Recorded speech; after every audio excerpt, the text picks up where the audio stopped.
We live in an increasingly globalized world, which means we have access to a ton of ingredients from around the world. However, it feels like we've lost value of some of those ingredients because they're so easily and readily available. In this program, I want to focus on trying to get those basic ingredients that every single pantry in the world has or should probably have, and try to source them myself from scratch. We're going to start this journey off with the most basic ingredient that every single pantry in the world has, which is salt.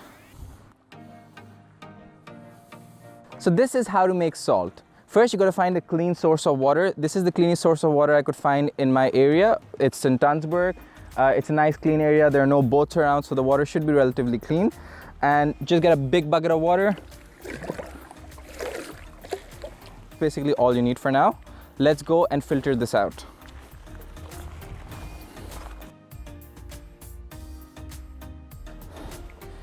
So here we are in my in-laws' backyard, and we have a very janky setup in order to make this salt.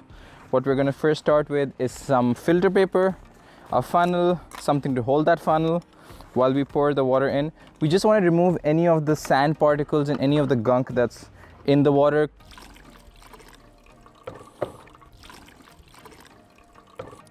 So we filtered out our water, and now we're going to take it to the stovetop and put it to boil. We want to reduce it by at least half and have a look at the salinity at that point, see if there are any crystallizations in the bottom of the pan.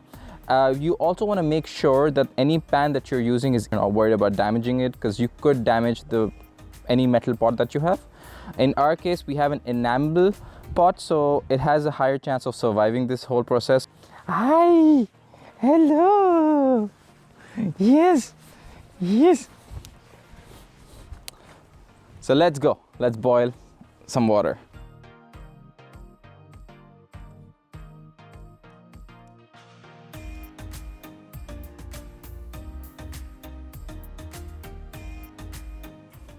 I get why people don't want to spend hours making salt.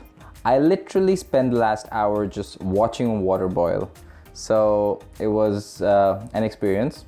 But now that we've boiled about 3/4 of the water, we went a bit further than we had planned to, but 3/4 of the water has evaporated, and what we're left behind with is this very viscous, thick liquid that you can see small grain sort of particles of almost transparent sort of like forming, and this gives us an indication that the salinity level is pretty high. That means the salt crystals are now binding together slowly, and this also means that the bitter particles of calcium are kind of getting close together as well. So what we're going to do is we're going to pour this into another jar and then let it cool down a little, just so that the crystals of calcium sort of bind together, and that will allow us to sort of filter out the calcium. Carefully pour this into our clean but heavily used glass Pyrex dish.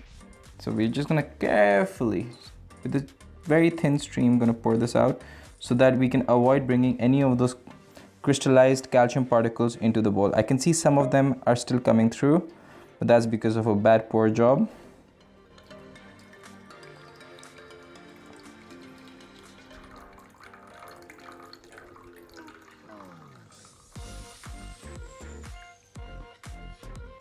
And now we can take our brine and put this in the oven at about 150 degrees Celsius. That's what I want to try. And just slowly evaporate the water over the course of the next few hours. If I can get salt crystals to sort of coalesce together and form so that we can slowly get them out of the brine solution, rather than evaporating the whole thing and just getting a chunk of salt stuck to the bowl, we don't want that. So we want to extract the salt from the brine rather than have the water extracted from the brine, if that makes any sense. So that's what we're going to do now. So this goes in the oven.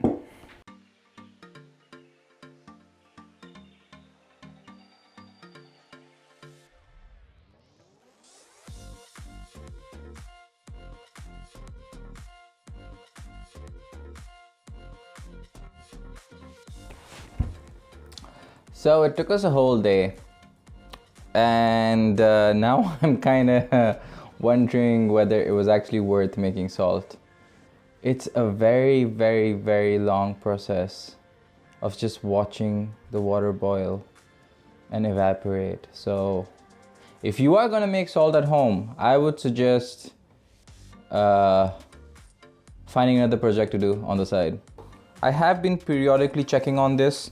So you can see the salt has sort of crystallized. There's a bit of water left, and that's exactly what we wanted, because we don't want all the water to evaporate, otherwise the salt will just stick to the bowl itself.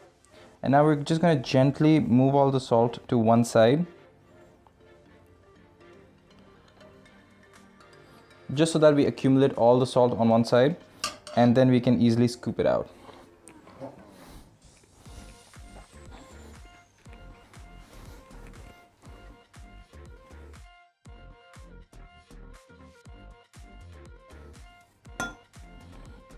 So here's our salt.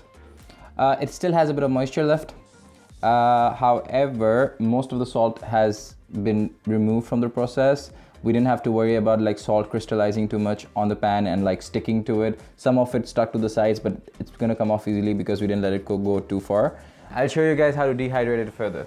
So if you have a dehydrator at home, just use that. But if you don't, like I don't, oven tray, butter paper, we take the salt, try to just eliminate as much of the water as you can by just tilting it slightly. And now we just spread it on our baking sheet. I should have gotten the spatula. I have no idea where I kept the spatula.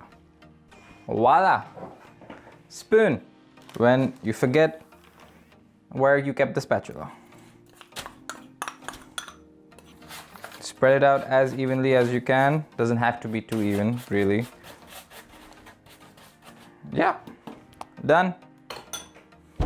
Now we put this in the oven for a long time.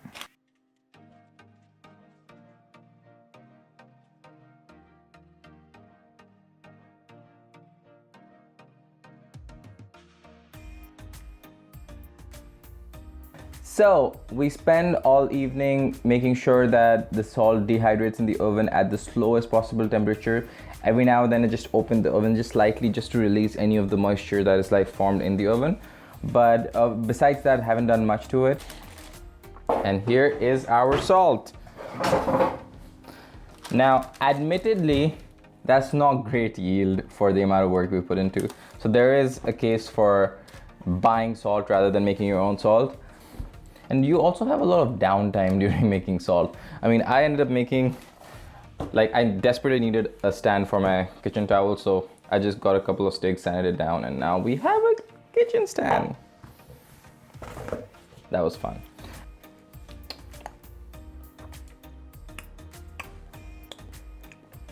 That tastes like salt.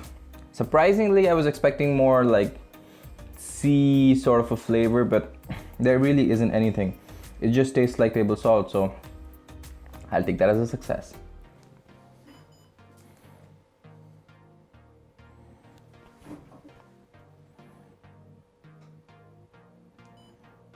There you go.